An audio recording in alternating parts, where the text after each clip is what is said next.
Amen. Si tu es dirigé par la télé, ta vie sera comme un film. Alors que le film n'est pas une réalité. Écoute-moi un peu. Le film, ce sont des histoires qu'on monte. Ce n'est pas une réalité. Si tu suis trop novelas, ta vie sera dirigée par la sagesse de novelas. Or, novelas, ce ne sont que des films. Ce n'est pas la réalité de la vie. Est-ce que vous comprenez? Si tu es rempli de tes amis du quartier, ceux qui racontent régulièrement, nous savons que ce qu'ils racontent, ce sont les choses du monde.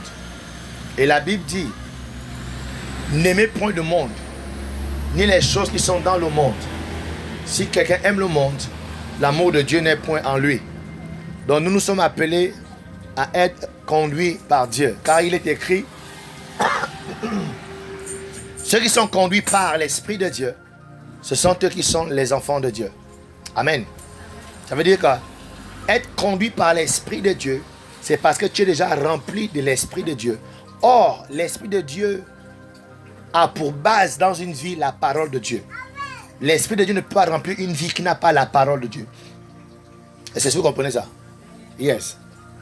La parole de Dieu est le logement concret pour que l'Esprit de Dieu vienne habiter en nous. Donc un chrétien qui n'a pas la parole, d'accord, ne peut pas être influencé, dirigé par l'Esprit de Dieu. Oui, tu es né de nouveau, oui, tu as le Saint-Esprit dans ta vie, mais la présence du Saint-Esprit ne dirige pas ta vie. C'est comme dans cette maison, je suis sûr qu'il y a une télévision, n'est-ce pas, non? Hein, Jérémie? Il y a une télévision là-bas, dans la maison? Amen. Mais la télévision là ne fonctionne pas. Vous savez pourquoi? Parce que Jérémie ne l'a pas allumée. Donc certes, il y a la télévision dans la maison, mais la télévision n'envoie aucune information. Or, actuellement, il y a la guerre en Iran. Si tu allumes à la télé, tu verras que la télé va t'envoyer l'information qu'actuellement, il y a la guerre en Iran. Il y a des milliers de gens qui sont en train de mourir. Mais vu que la télé est éteinte, tu ne connais pas cette information. Tu es ignorant de cette information. Donc le Saint-Esprit, c'est la même chose. Il peut être dans ta vie, mais il est éteint. Parce que là, ce qui permet au Saint-Esprit d'être en mouvement dans ta vie, c'est quand il y a la parole. C'est quand il y a l'instruction. C'est pourquoi cette année, nous parlons de faire grandir l'homme intérieur. Faire grandir l'homme intérieur, c'est simplement connaître ce que Dieu dit, le connaître, l'entendre et le pratiquer. Le christianisme, on l'a toujours dit, ce n'est pas une affaire de venir s'asseoir et développer nos pensées, nos croyances. Non, c'est-à-dire on vient s'asseoir pour entendre le fonctionnement de Dieu. Comment Dieu fonctionne. Qu'est-ce que Dieu fait. Qu'est-ce que Dieu attend de nous. Quelle est l'éducation de Dieu.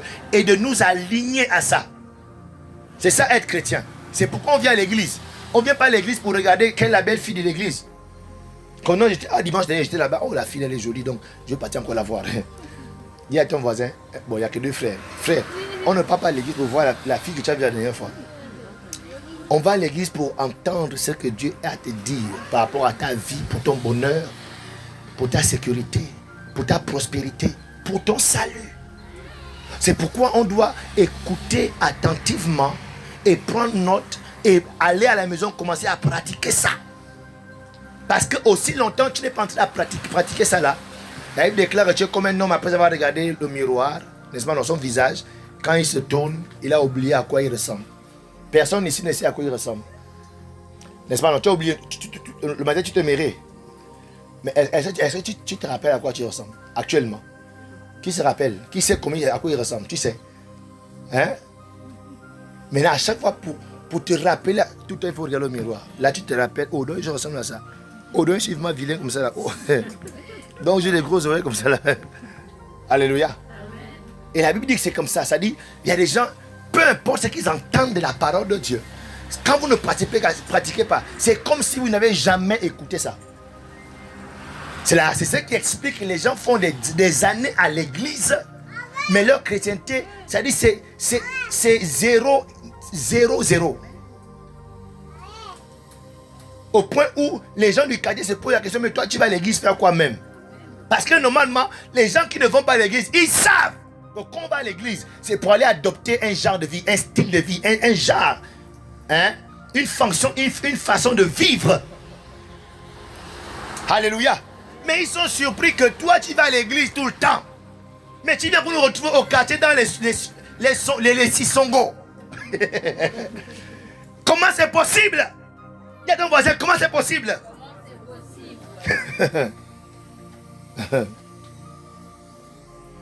Donc c'est pour nous disant que nous sommes en train d'enseigner sur le problème, c'est que votre homme intérieur n'a jamais grandi. Amen. Elles sont ensemble. Elles sont ensemble. Oh. Il faut aimer le pasteur Alain. Dis voisin, il faut aimer le pasteur Alain. Quand tu seras devant Jésus. Mais s'il marche avec les méchants et il supporte les méchants, c'est pas bon. On ne supporte pas un homme de Dieu pour supporter.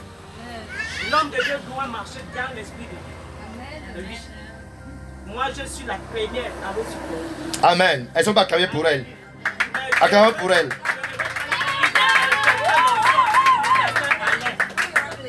Alléluia. Donc ici, nous sommes en train de voir donc. On conçut pour détruire. Arrêtez ça. Yes. Comment. Yeah. Comment croître? On va en parler un peu, maman. On est dans le culte. Il faut respecter le Seigneur et dans le culte. Comment croître? Elles sont ensemble. Comment faire grandir l'homme intérieur? Alléluia. La première chose qu'on a dit quoi? On a dit premièrement, l'homme intérieur, pour qu'il grandisse, tu dois comprendre que après ta nouvelle naissance, tu as été déclaré juste et saint. Elles sont ensemble. Dis à ton voisin, tu es juste et saint quand tu as dit oui à Jésus. Oh Seigneur.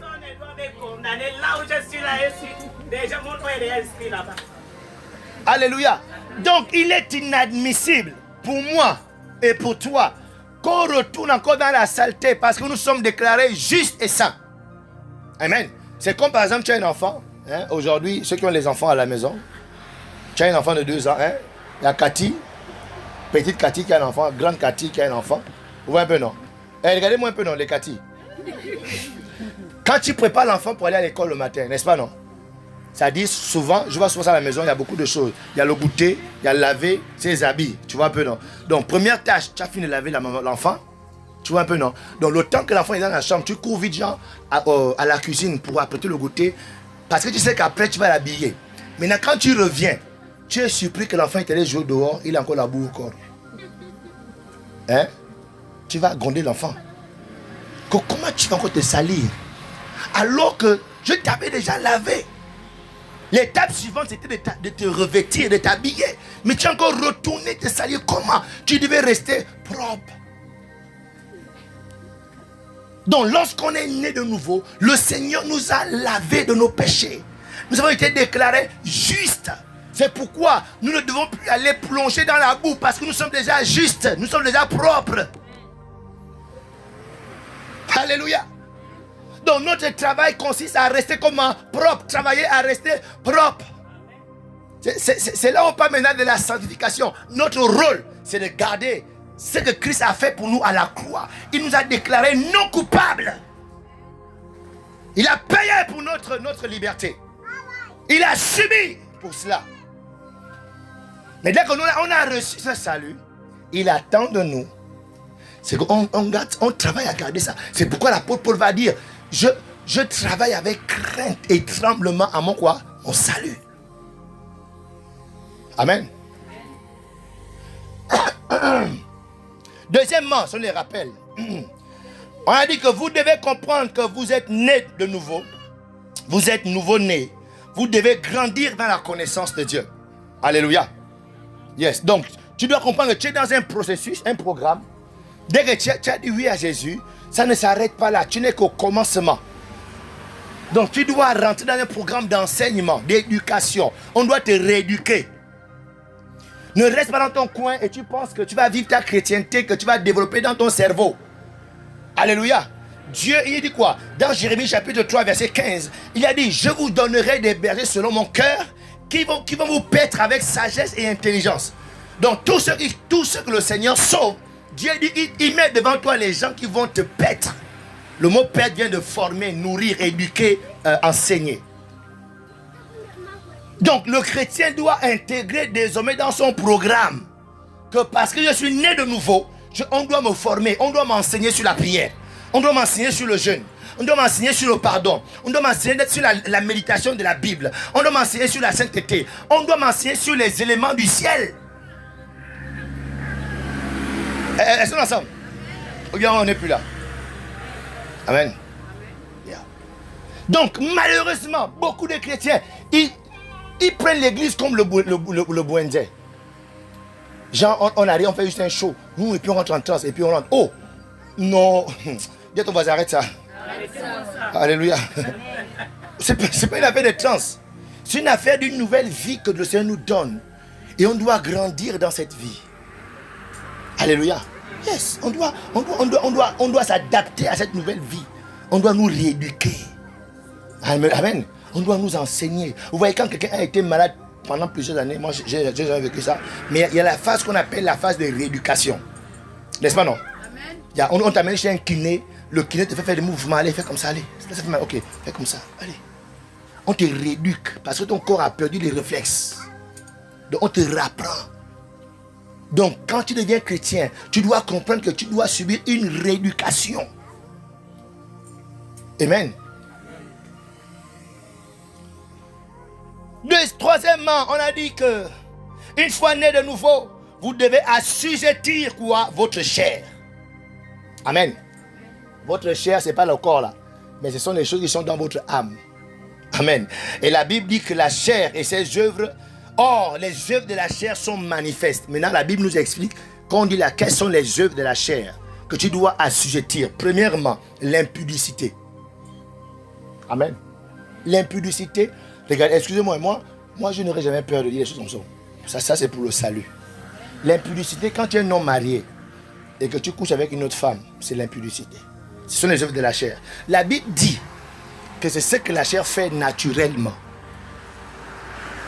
Donc quand tu ne travailles pas à l'assujettir, même si tu pries en langue, même si tu vois les anges, même si tu vois le ciel, même si tu entends même Dieu, tu vois Dieu en train de prendre le café le matin, la chair, ses œuvres, c'est l'impudicité.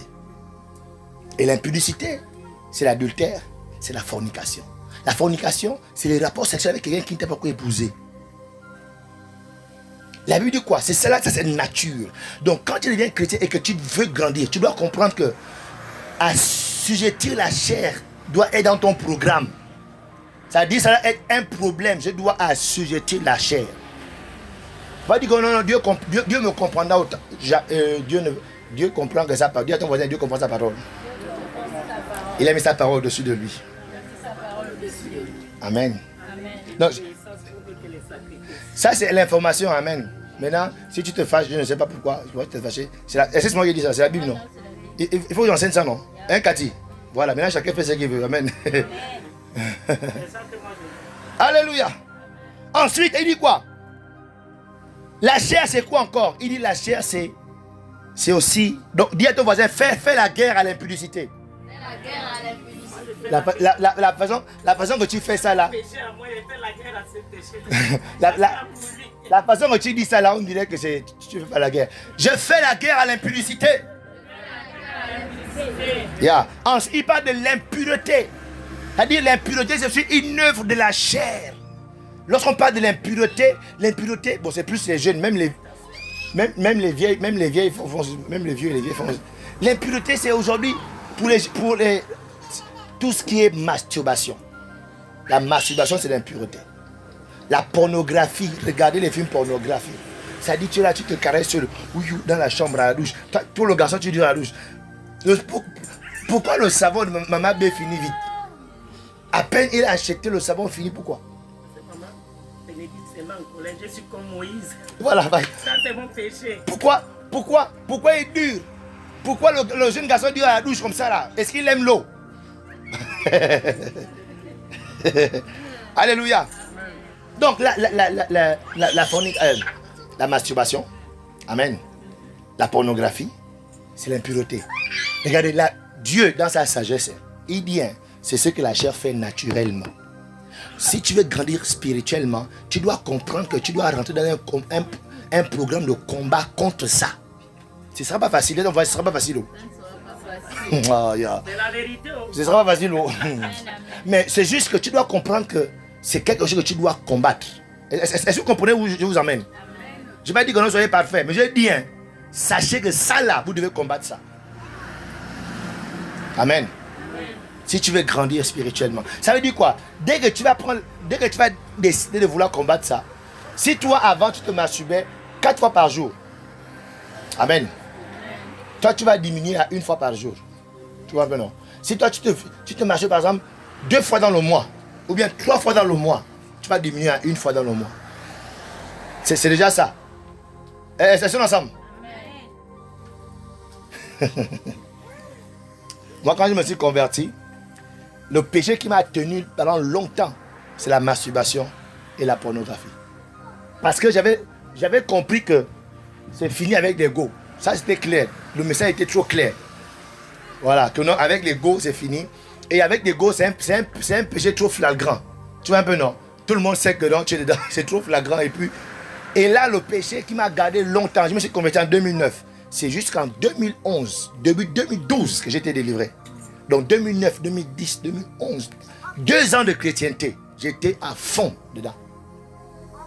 Jusqu'à ce que le Seigneur m'apporte une révélation sur la parole. Comment on dit l'importance de la parole. Et j'ai médité ces versets que je lisais tout le temps, mais le jour-là, j'ai lu. Ne savez-vous pas que votre corps est le temple du Saint-Esprit? Amen. Et là, j'étais délivré. Donc c'est pour dire que c'est pas qu'on t'accuse. Comme hier, j'étais dans l'évangélisation, j'ai trouvé des gens qui ont dit non, oh non, non, vraiment l'église, on juge trop les gens. Et c'est pour les messages comme ça là que non, après les gens vont dire que l'on juge les gens. Ça c'est la parole de Dieu. Si on ne vous enseigne pas ça là, on vous laisse aller en enfer. Amen. Ensuite on a dit quoi? 5e, ce sont des rappels, on va voir un point aujourd'hui. Donc dis à ton voisin, fais la guerre à l'impureté. Fais la guerre à l'impudicité. Ensuite, il y a ce qu'on appelle la dissolution. Alléluia. La dissolution sont des gens qui sont animés d'un esprit de vouloir diviser les gens. Tu vois un peu, non? Ça dit que quand les gens sont ensemble, ça les dérange. Il va les parler à tel contre l'autre. Tel contre... Ça, la Bible dit ça, c'est la chair qui fait ça. C'est-à-dire que même à l'église, si tu es chrétien et que tu n'as pas assujetti la chair, tu seras quelqu'un qui divise l'église du Seigneur. Hein? Oh, tu as dit non. Aujourd'hui, quand elle est venue là, je t'ai dit, elle veut montrer moi même. Elle est encore venue là. Et puis, oh, après, on va voir l'autre. Oh, je t'ai dit, oh, la dernière fois que je parlais avec elle, elle m'a dit que non, toi, tu es un gros nez. Je t'ai dit, oh, c'est pour toi. Après, oh, on a parlé avec elle, elle m'a dit que non, tu as des grosses oreilles. Oh, vraiment, je ne comprends pas. Et là, après,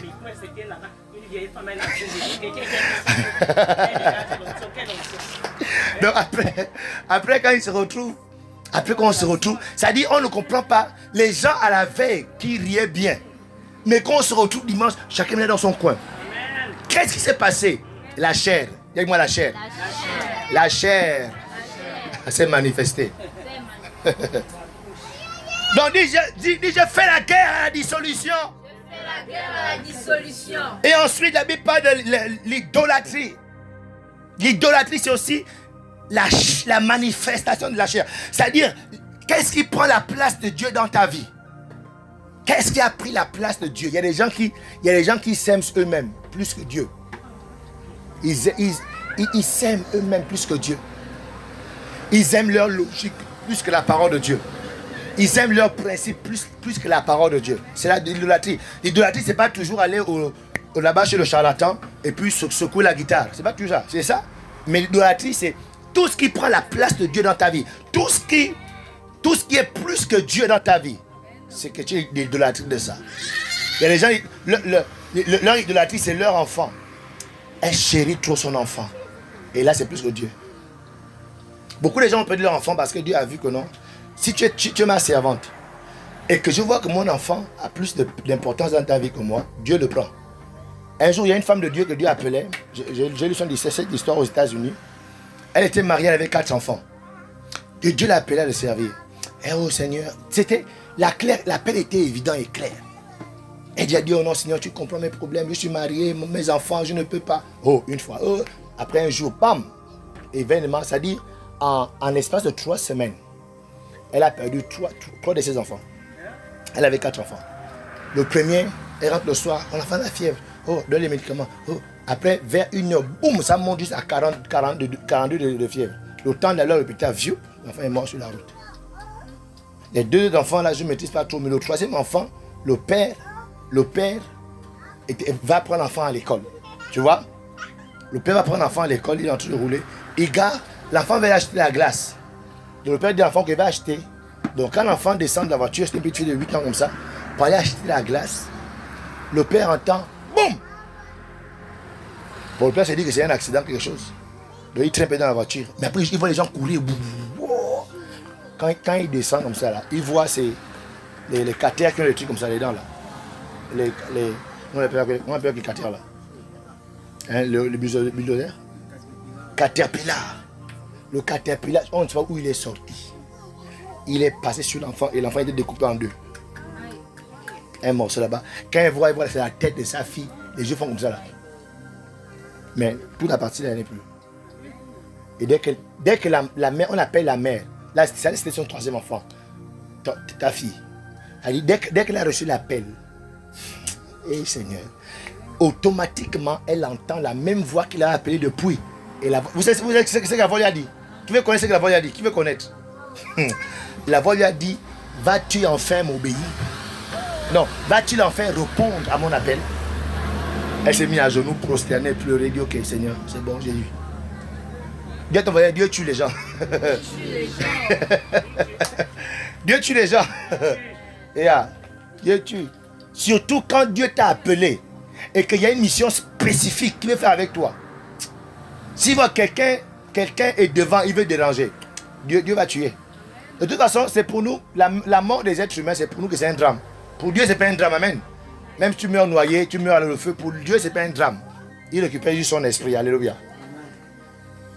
Donc dit, j'ai fait la guerre à l'idolâtrie. Dieu vient en premier dans ma vie, alléluia. Ensuite, la chair. La magie, c'est la chair. Les inimitiés, les querelles. Il y a des gens qui adorent ce querelle. Il adore. Et puis quand il se met sur la route, là, il crie, tu vois les veines là. Oh! J'ai dit, oh! Tu vas dire que non, oh, mais comment les gens n'ont pas honte. Hein? Ça dit, tu te mets en spectacle là maintenant dans la route. Moi j'ai honte des choses comme ça là. Moi je préfère t'amener dans la chambre, tu vas un peu de pion. Mais devant les gens. Oh!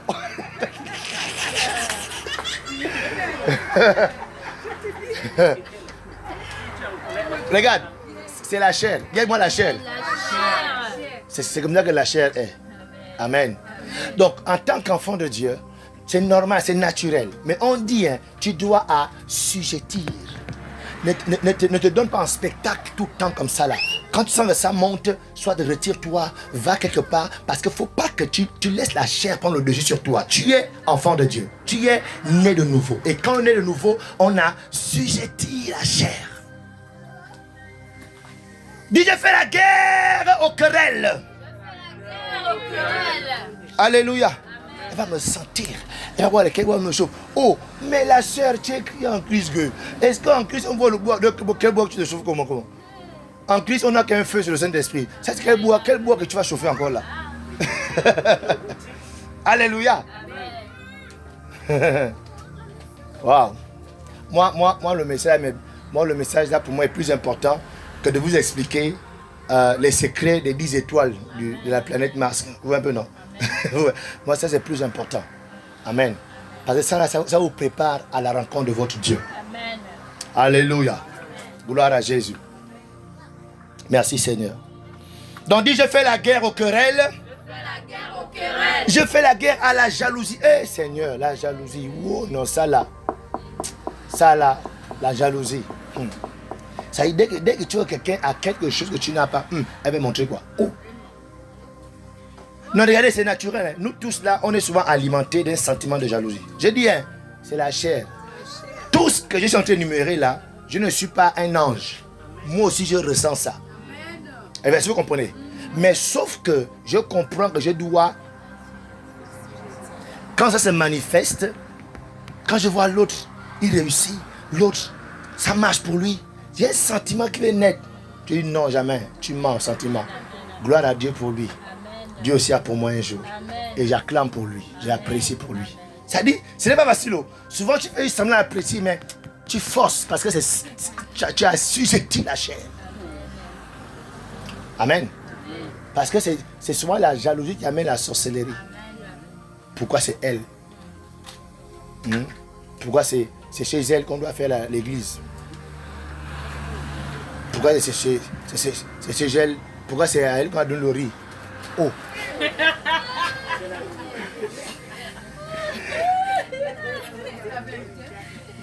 Il y a des gens qui ne viennent plus à l'église parce que on ne leur a pas donné le sac de riz, on a donné à l'autre. Elle n'a pas eu le sac de riz. Au final, elle est fâchée. Tu ne sais pas où le riz là vient même. Tu ne sais pas, ça vient d'où? Qui a donné ça? Oh non. Dis-moi la chair. Je fais la guerre à la jalousie. Donc ce verset, vous le lirez dans Galates chapitre 5, verset 19. Là-bas, la Bible parle des manifestations de la chair. Donc, il me reste 15 minutes. Donc rapidement, je vais pas, le rappel sera la prochaine fois. Maintenant, aujourd'hui, je vais dire ceci. Vous, une fois que vous êtes né de nouveau, dimanche dernier, on a dit qu'il faut respecter le sabbat. Je ne vais pas revenir, il faut qu'on avance. Vous êtes mis à part dès que vous êtes né de nouveau pour devenir une personne spéciale ayant une bonne attitude vis-à-vis de la dîme et des offrandes. Amen. Quand j'étais païen, je n'entendais pas parler de la dîme et des offrandes. Donc la dîme et l'offrande, ce n'est pas un truc qu'on fait quand on est païen. Elles sont ensemble. Elles sont ensemble. Amen. La dîme et l'offrande, le païen ne connaît pas ça. Mais c'est quand je suis devenu chrétien que j'entends parler de la dîme et de l'offrande. C'est comme la sanctification. Est-ce que le païen connaît la sanctification? Est-ce que le païen parle de la sanctification? Hein? Est-ce que le païen, il parle de... Il faut prier tous les jours? Non. Le païen, c'est qu'il a un groove, il a un way, il a une go qui lui plaît, il fonce, il amadouille, il va emprunter la veste de son cousin, tu vas un peu la chaussure de son ami du quartier, et puis il fait un tour en bolo, il fait semblant d'aller payer le parfum, il se parfume. Quand elle arrive devant la go, elle est blasée, elle pense qu'elle a trouvé un gars alors que c'était un petit rigolo du quartier. Tu vois, ben non.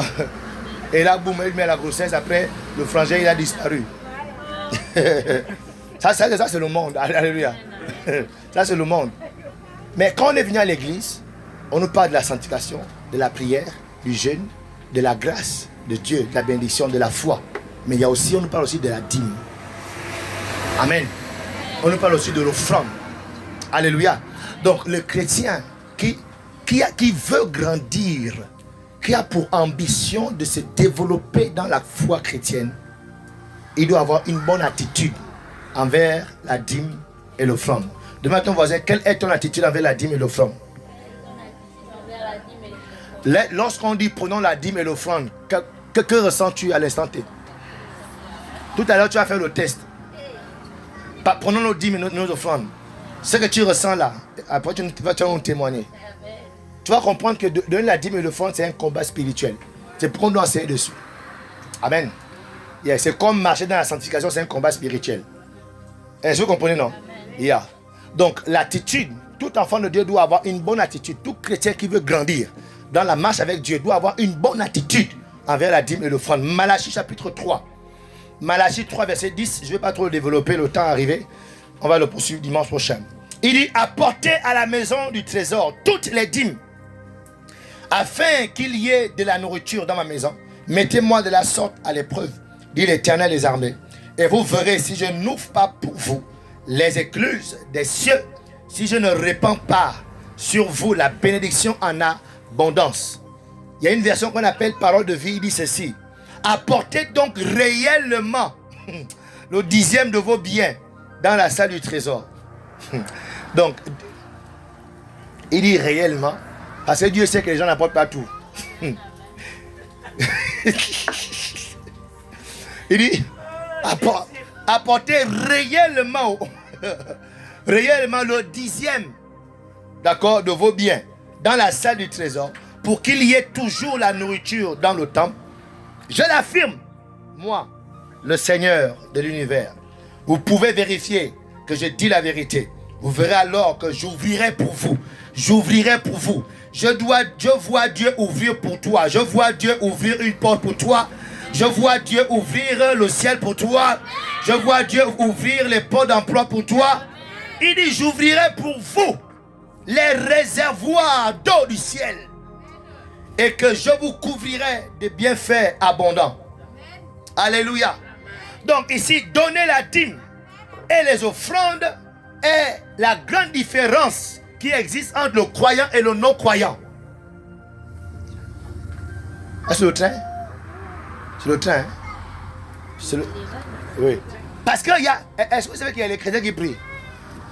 Hein? Du monde, pardon. Il y a les non-croyants qui prient.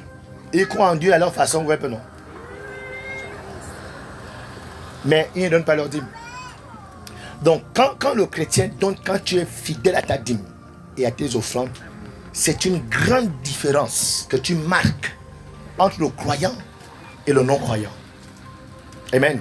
Le fait de donner la dîme nous rend particuliers, nous rend spécial, nous rend différents. Alléluia. Les non-croyants ne donnent rien à Dieu. Les non-croyants sont méchants, ingrats envers Dieu. Alléluia. Ils ne reconnaissent pas les bienfaits de Dieu. Ils ne reconnaissent pas que le souffle qu'ils ont là vient de Dieu. Ça ne vient pas de leur intelligence. Ça ne vient pas de leur capacité. Ça ne vient pas de leur sagesse. Le fait que le cœur batte là, le cœur, ce n'est pas le gouvernement qui fait battre le cœur. Alléluia. Ce n'est pas la tradition qui fait battre tes reins. Ou bien, qui a remarqué ça? Depuis que tu es né, ton cœur bat. Depuis que tu es né, tes reins fonctionnent. Depuis que tu es né, ton foie fonctionne normalement. Ce n'est ni ton intelligence, ni le gouvernement, ni l'État gabonais, ni ta famille, mais c'est Dieu. Alléluia. Mais les non-croyants, ils sont ingrats. Ils ne peuvent pas reconnaître ça. Mais nous sommes les enfants de Dieu. Amen. Nous reconnaissons que ça vient de Dieu. Alléluia. Nous reconnaissons que ce que nous sommes, même le travail que j'ai, ça vient de Dieu. La force que j'ai pour aller au travail, ça vient de Dieu. La santé que j'ai, ça vient de Dieu. Le fait d'avoir respiré ce matin, on sait que c'est la grâce de Dieu. C'est Dieu qui nous a renouvelé ça. Donc après votre nouvelle naissance, vous devez commencer à donner votre dîme. Dis voisin, tu dois donner ta dîme. Peu importe ce que les sorciers disent contre la dîme là-bas au quartier, tu dois comprendre que la dîme est instaurée par Dieu, établie par Dieu. Et tout chrétien qui veut être sérieux avec Dieu doit donner sa dîme. Ce n'est pas si tu veux, si tu peux. Non, non, non, non. Tu dois donner ta dîme. C'est comme tu dois prier. Tu dois jeûner. Un chrétien qui ne jeûne pas, pitié pour toi aussi. Un chrétien qui ne prie pas, pitié pour toi. Vous comprenez, non? Donc, toutes ces choses sont les éléments de la nouvelle vie que tu as reçue en Christ. Donc, c'est l'une des choses qui font de vous une personne particulière lorsque vous êtes fidèle à dîme. Ce qui est différent du non-croyant, d'accord, qui ne donne rien à Dieu. Amen. Qui sait que c'est nous le peuple de Dieu? Amen. C'est nous le peuple de Dieu. Et il a dit quoi? Apporter afin qu'il ne manque rien dans la maison. Alléluia. Vous voyez cette bâche qui est là? Cette bâche qui nous permet d'avoir un peu le soleil. Même si il fait chaud. Mais quand même, tout à l'heure il a plu, on n'a pas fui. Parce que la bâche est là. Mais la bâche là, ça vient de l'argent d'un chrétien. Est-ce que vous comprenez? Donc c'est comme ça que nous, on aide, plus ou moins en griffe, on aide Dieu pour que son œuvre avance. Tout à l'heure, on a eu une bonne atmosphère, même si le pianiste ne joue pas bien, mais au moins il y avait quand même un peu de bruit, et cette atmosphère nous a aidé quand on avait un temps de prière, de louange. Le piano qui est là, ça vient d'un chrétien qui a donné sa dîme, qui a donné son offrande. Les baffes qui sont là, regardez. Vous savez, regardez, vous voyez le matériel là. Les deux baffes là, ça là. Vous savez d'où ça vient? Ça vient des États-Unis. C'est un papa chrétien. Sa fille était venue ici, quand on a fait la caravane médicale. Sa fille est venue ici pour la caravane. Elle a dit, certainement l'église là-bas a un besoin. Voilà ce que je donne pour l'église là-bas, là où vous partez. C'est comme ça qu'elle a envoyé ça. Ça nous sert, non? Oui. Là où c'est là, c'est son hôtel à l'éternel. Là, c'est là. Enfin, comme tu es béni par ça là, Dieu télécharge, Dieu crédite son compte. Parce que tu as fait l'offrande. Donc c'est nous le peuple de Dieu. Et c'est nous qui faisons avancer l'œuvre de Dieu.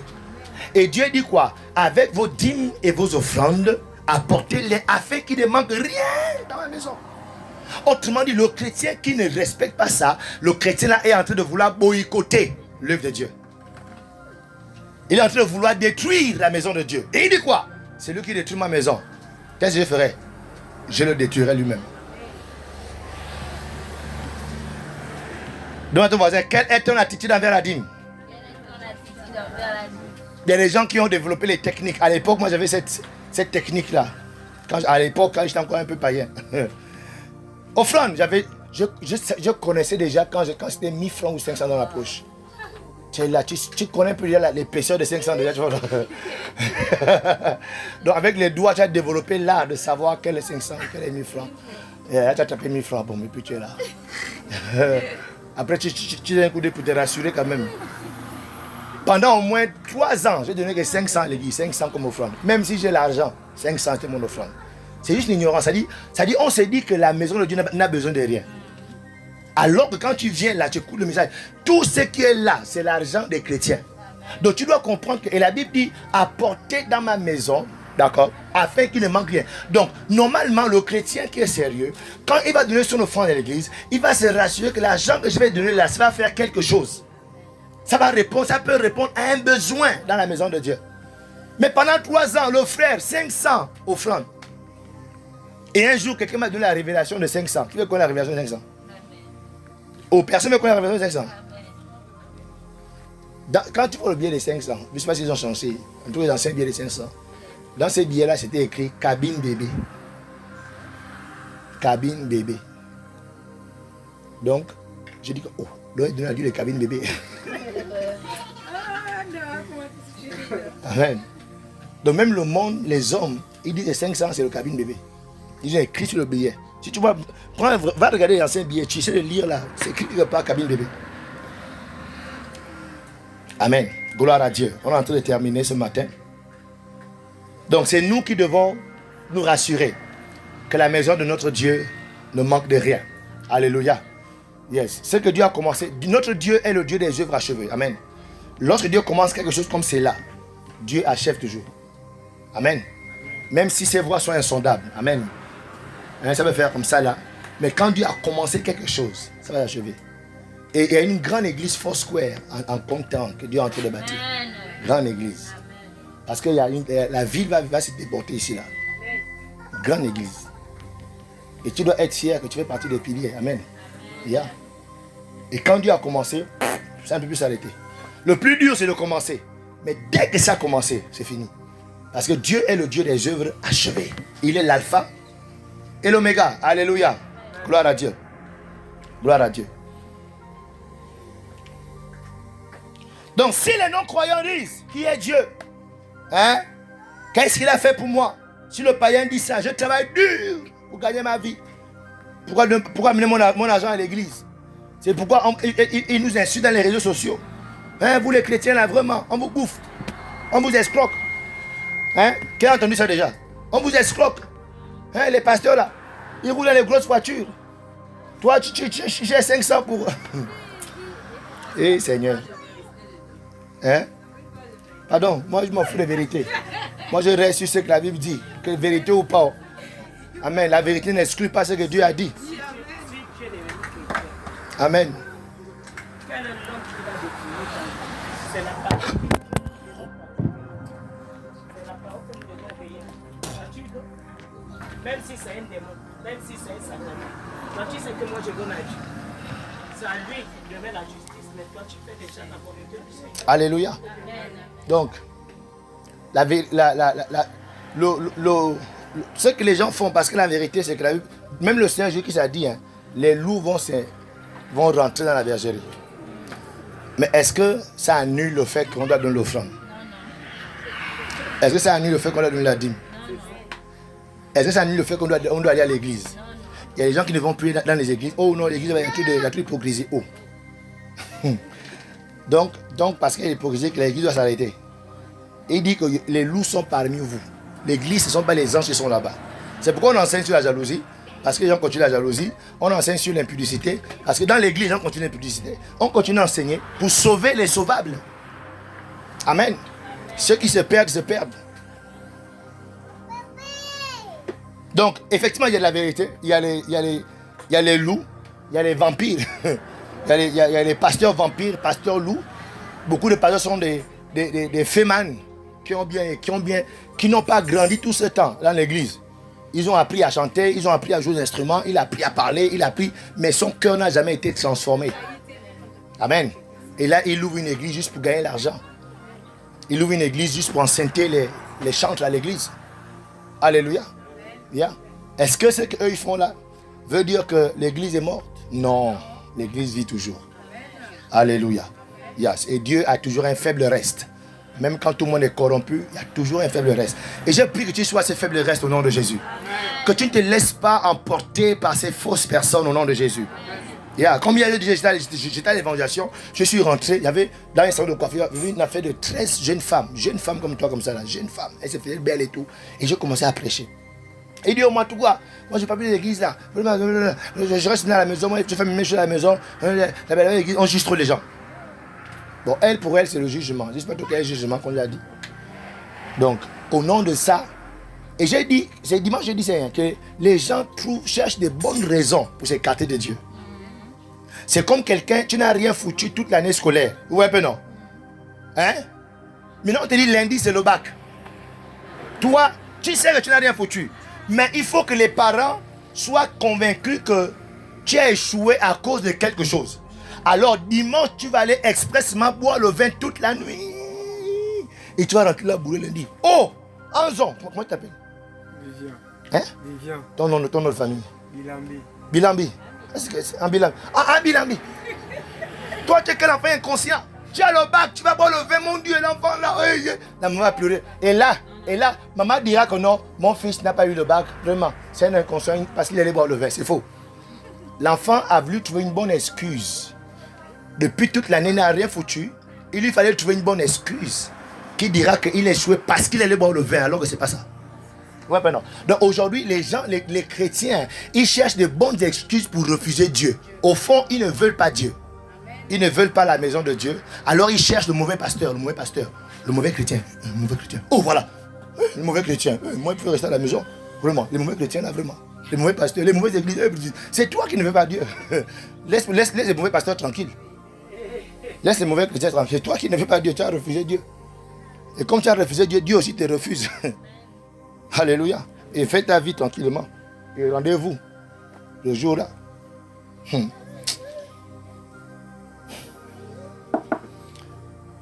On va s'arrêter là. Sinon, je vais dire au beauté. Est-ce que tu peux te lever? Dis à ton voisin, tu dois avoir une bonne attitude envers la dîme. Tu dois avoir une bonne attitude envers la dîme. Change ton attitude aujourd'hui. La dîme, c'est le 10e. Le 10e, ça veut dire, si tu as reçu 50 000, c'est combien la dîme? 500 000. Si tu as reçu 10 000, c'est combien la dîme? Si tu as reçu un frère, t'a visité, il t'a donné 30 000, c'est combien la dîme?